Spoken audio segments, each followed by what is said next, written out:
Josep Colls, bon dia, com estem? Bon dia, molt bé. Vam parlar la darrera vegada dels inicis de l'Institut Ramon Muntaner, totes aquelles passes que va haver de donar, la catalogació que rebia, l'autorització provincial, etc. I, evidentment, parlant de tot això, va sortir un nom sense el qual potser aquest Institut Ramon Muntaner a dia d'avui no tindria sentit o no seria el que és, que és aquest senyor que està aquí, en aquest gran quadre que està en el despatx de direcció.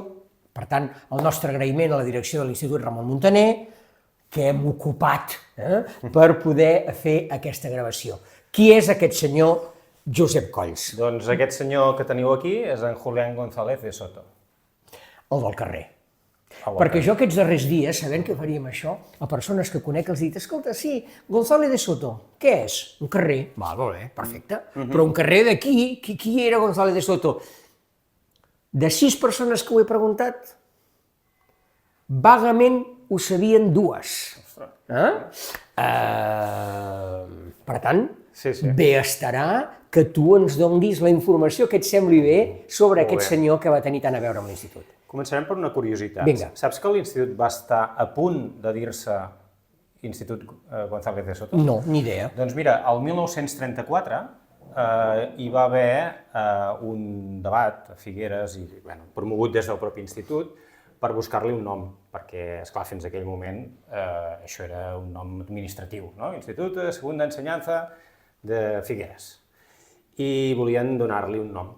I, un dels noms que va estar sobre la taula, evidentment, va ser el del fundador, González de Soto, Julián González de Soto. I finalment es va descartar i van acabar triant el nom de Ramon Muntaner.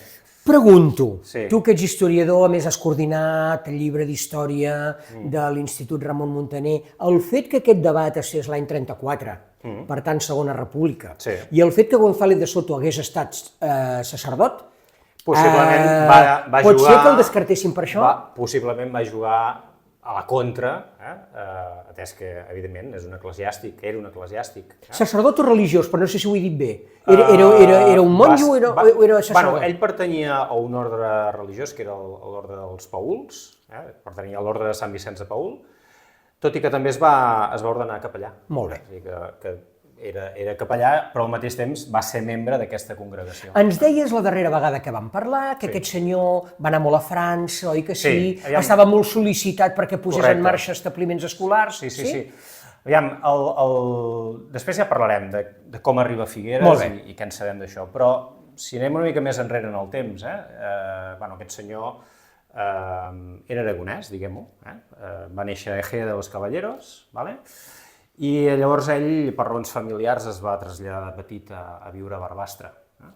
A Barbastre ell estudia amb els escolapis, però a Barbastre ja hi havia un seminari on hi havia membres d'aquesta congregació de Sant Vicenç de Paül. I aleshores ell, probablement per contactes, això no ho sé amb certesa, però per contactes i per proximitat amb aquesta gent de la congregació de Sant Vicenç de Paül, entra a la congregació i se'n va estudiar a Barcelona i després a Tolosa de Llenguadoc, on aquesta congregació, que per cert, una congregació que diguéssim tenia la casa mare i era d'origen francès, doncs hi tenia també un seminari. Llavors ell estudia entre Barcelona i Tolosa de Llenguadoc, amb la qual cosa hi aprèn un bon francès. Una de les coses amb què destacava ell era que tenia un molt bon coneixement del francès. I això en aquella època era important, oi? En aquella època era important i més que ho era aquí, en una zona propera a la frontera, amb lligams econòmics, socials importants amb l'altra banda del Pirineu. I això serà una de les coses que també l'ajudarà a entrar en el món de l'ensenyament a França. Això com va anar? Va anar de la següent manera.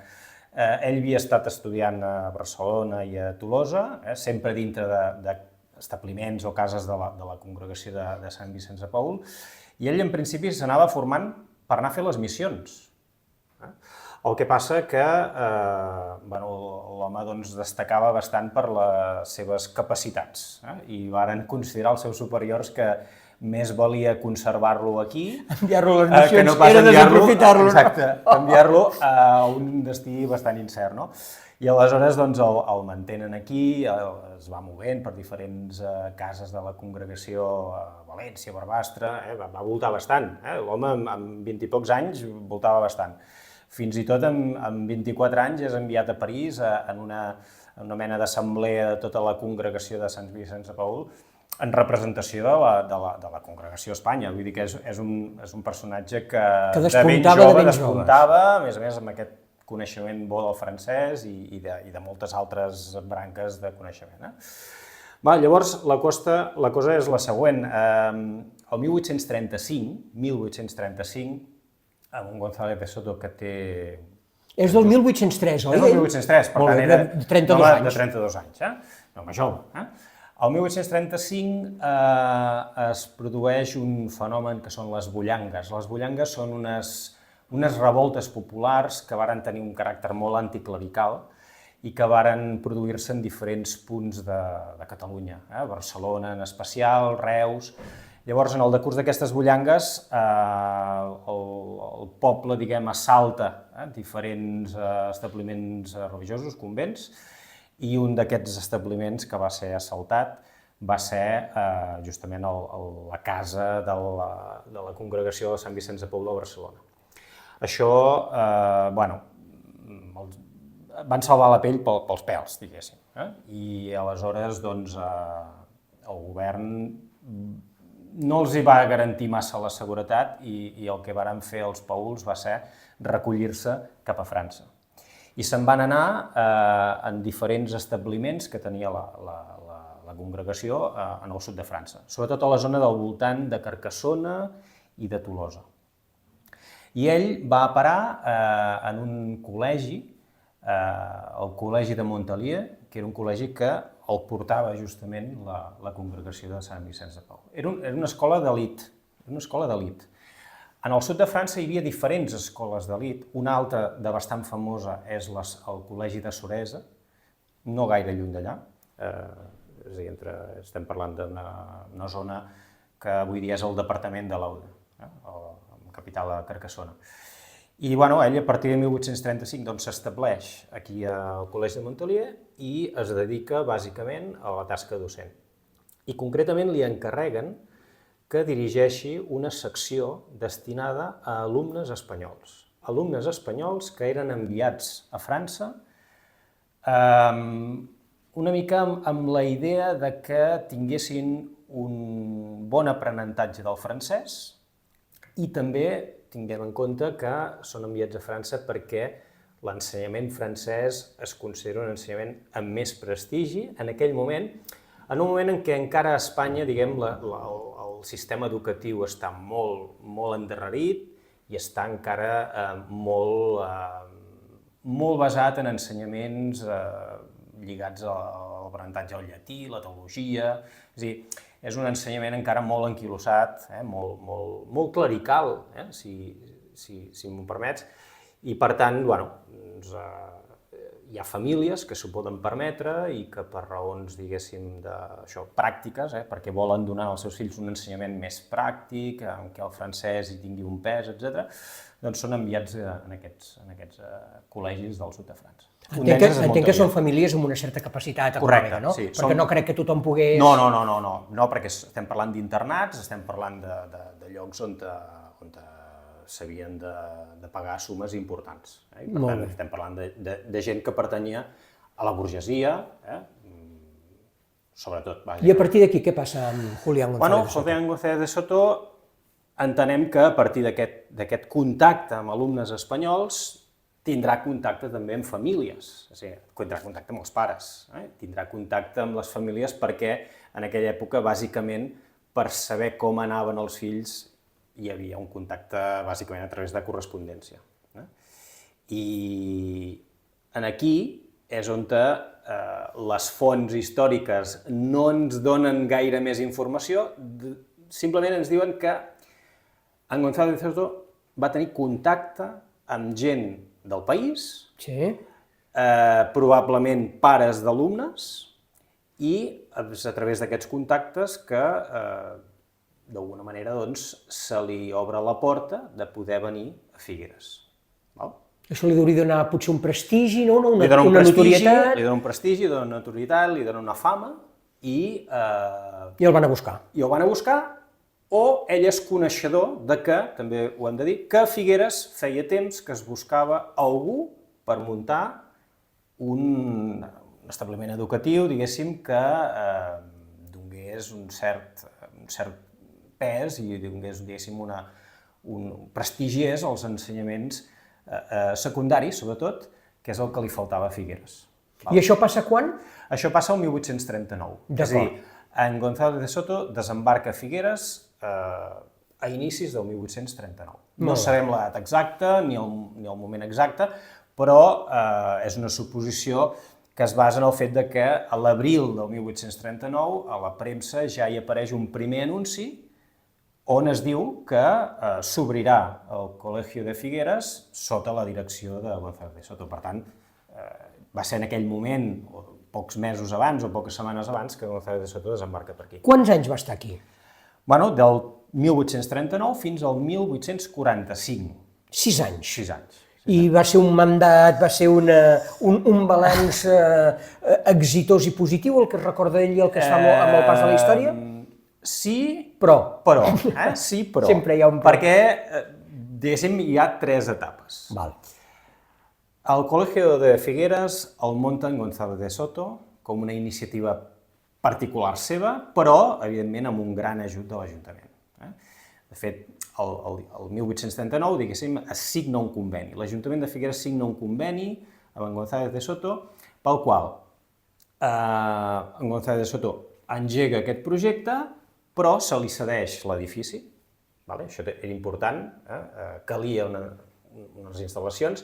Això era un convent que feia molt poc que s'havia desamortitzat, que havia d'anar destinat a presó del partit judicial, però que l'Ajuntament en aquell moment li va convenir molt més destinar-lo a allotjar, diguéssim, aquest Col·legi de Figueres. Per tant, l'Ajuntament hi posa la seu, hi posa l'edifici, hi ha un compromís d'obres, això s'havia d'arreglar una mica, i després també hi ha una partida econòmica, una mena de subvenció en aquest nou establiment. I un compromís que havia d'adoptar en González de Soto, que era que una vintena d'alumnes pobres, prèviament seleccionada per l'Ajuntament, haurien de poder-se incorporar en el Col·legi de Figueres sense pagar. I això va ser una condició que va posar ell? No, al revés, l'Ajuntament li posa en ell. D'acord. Pensava que no fos que com a religiós ell havia posat... No. Ell més aviat ve amb la idea d'un col·legi elitista. D'acord. A l'estil del que ell havia conegut i del que ell havia fet allà a França. Molt bé. Però la condició que hi posa l'Ajuntament és aquesta. Molt bé. I així comença? I així comença. Llavors, tenim 2 anys en què González de Soto està al capdavant d'aquest establiment, és una empresa particular, d'alguna manera ajudada per l'Ajuntament. La cosa va bé, acadèmicament sembla que va bé, el moment crític que va ser engegar-ho va aconseguir una llista de famílies que van estar disposades a portar-hi els fills i la cosa tira.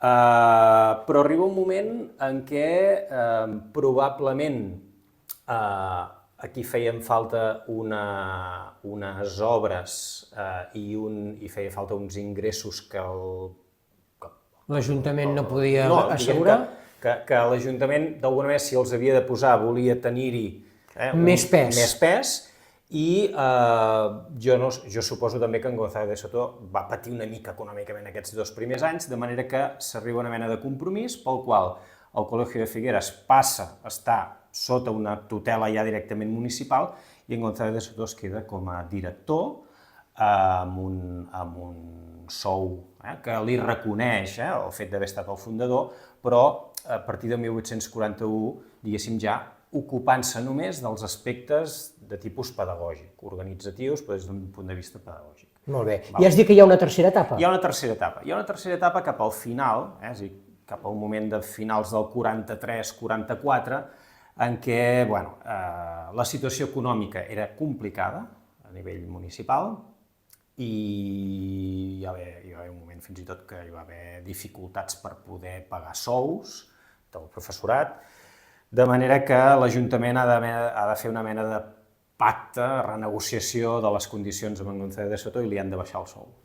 Però no pas amb arguments de que la cosa no funcioni, sinó que d'on no n'hi ha no en pot rajar. Correcte. I li baixen el sou i bueno, jo suposo que això d'alguna manera va refredar molt les relacions. Pèrdua de motivació, no? Fins al punt que arriba 1845, n'havíem parlat l'altre dia, que vaig esmentar-te que s'aprova l'anomenat Plan Pidal, que crea la xarxa d'instituts públics, i en aquest moment el jefe político de la província, el que seria el governador civil, ha d'arrencar, diguem, l'Institut de Girona Capital. I qui millor per arrencar-lo que algú que ja n'ha arrencat un, que té una experiència i una fama, doncs fitxen en González de Soto. I si despullem una mica Figueres, millor per Girona també en aquell moment, no? Sí. Exacte, en González de Soto, per tant, el curs 45-46 se'n va a Girona. I serà, per tant, el primer director de l'Institut Provincial de Girona. I durarà allà? Allà no gaire. No gaire. I continua sent un rodamont. Sí, Déu-n'hi-do. A veure, és una època en la qual la congregació dels paüls a Espanya no està reconeguda i una mica els que han tornat van per lliure. Ja. Aleshores, ell va rebent encàrrecs de diferents bandes i el 47 se'n va a Madrid. El 47 se'n va a Madrid perquè el Ministeri d'Agricultura el nomena per formar part d'una comissió per temes agrícoles, perquè era un home que també li interessava molt el tema de l'agricultura i el foment de l'agricultura, i al mateix temps el nomenen director d'un col·legio politécnico de Madrid. No, i ofertes no li faltaven, Sí, a nivell pedagògic se'l rifaven. Sí. I per tant, a Girona s'hi estarà 2 anys. I va morir cap als 60 anys o així, no? Més o menys? Sí, mor el 1864 a Barcelona fent classe. Sí, perquè després de molt de voltar acaba a Barcelona muntant un altre establiment educatiu, Col·legi de Sant Isidre, no recordar què es diu, i va morir d'un atac de cor en plena classe. Fent classes o estant allà en el col·legi. Molt bé. Per tant, és un personatge que sí, que té una gran significació i un interès per Figueres, però Déu-n'hi-do, vull dir, ell, si vols en seguim parlant, va tenir moltes altres facetes, a banda de pedagog o de docent. Per exemple, el primer director d'excavacions a Empúries va ser González de Soto. No, i ho tenia tot aquest senyor, eh? Sí, senyor. El felicitem, de debò que Déu-n'hi-do, eh? Sí. Per cert, que aquí, fixa't que hi ha Sant Vicenç de Paül, Així, aviam si ho veuen, aquí dalt. Hi ha un altre rostre. Hi ha un rostre com si fos un quadre emmarcat, que és Sant Vicenç de Paül. Sí. Molt bé.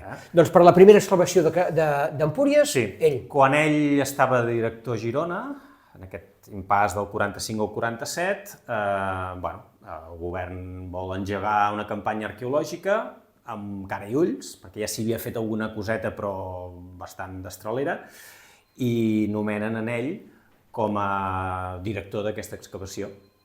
I ho ha de compaginar amb la seva tasca de director de l'Institut de Girona, i el nomenen perquè és algú que sap de tot. Sap de tot. Un pou de ciència. Sí, un pou de ciència. Sí, sap de tot. Per dir-te, perquè vegis, aquesta faceta d'home que li interessa tot. Va escriure molts llibres, uns quants llibres sobre qüestions pedagògiques, i alguns d'ells, per cert, publicats aquí a Figueres, en l'etapa en què ell era director. Però després també s'interessa per qüestions agrícoles, t'ho deia abans, sobretot pensant en fomentar l'agricultura com a element de desenvolupament del país. I de fet ell, per exemple, ja el 1841 parlava de la necessitat de crear una escola on formar-hi tècnicament els propietaris d'aquí a la zona. D'acord. El que després serà la Granja Escola de Fortianell, el 1855. Ell el 1841 ja en parla, que l'institut, en aquella època el Col·legi de Figueres, podria ser la seu d'aquest centre o que aquí mateix s'hi poguessin fer aquests estudis agrícoles. Tinguent en compte que diu, això ho diu en una carta, diu, bueno, els fills dels propietaris de l'Empordà els tenim aquí. Per tant, tenia també bona visió de la jugada, eh? Sí. S'implicarà també en una societat econòmica d'amigos del país, el trobarem també relacionat amb una cosa molt curiosa de l'època, la frenologia. La frenologia, sí. La frenologia era una pseudociència. Era una pseudociència que va tenir un cert recorregut en aquella època. Hi havia un personatge aquí a Catalunya que era en Marià Cubí, que tenia, bueno, era una mica el que... Un altre que té un carrer, aquest a Barcelona, Marià Cubí. Doncs el grup de gent que seguia una mica les tesis d'en Marià Cubí aquí a Figueres estava liderat per en González de Soto. D'acord. Sí. També es va interessar per qüestions relacionades amb l'art. Pintava, González de Soto pintava. Va desenvolupar una tècnica de pintura... A sobre, no és que pintés, sinó que... Sí, a més va innovar això. És a dir, se li coneixen alguns treballs també sobre per exemple, sobre la cria dels cucs de seda. O sigui, toca moltes tecles diferents. Un intel·lectual. És una persona que, podríem dir, és un home del Renaixement. I és veritat que aquest és l'únic quadre que consta, que existeixi d'ell? Sí, i l'única imatge, de fet. D'acord. No he localitzat mai cap fotografia enlloc, vaja, no em consta que n'hi hagi cap, tot i que ja a l'època ja n'hi havia de fotografia. És l'únic retrat que tenim d'ell. I el pinta el 1860 l'Antoni Masferrer, que l'Antoni Masferrer en realitat el coneixia just de l'època en què González de Soto arriba a Figueres, perquè l'Antoni Masferrer va ser professor en aquest primer col·legi de Figueres quan en González de Soto va engegar. D'acord. Escolta, molt interessant, Molt interessant el personatge i les teves explicacions perquè ens permeten veure exactament el tipus de personatge que era, no? Un intel·lectual, un pou de ciència que s'interessava per tot i, a més, en el moment aquell adequat, doncs era el personatge que buscaven molts establiments docents nous perquè els donés una embranzida o els acompanyés en la creació de tot això. Moltes gràcies i felicitats, senyor González de Soto. Gràcies, Josep. Molt bé, un plaer. L'agraïment també a la direcció de l'Institut Ramon Muntaner per haver pogut passar aquests minuts aquí davant d'aquest quadre i ja esperem en Candeletes una propera vinguda perquè ens parlis d'algun lloc, moment o personatge de l'Institut Ramon Muntaner. Perfecte, en trobarem, segur. Gràcies. Molt bé, gràcies a tu.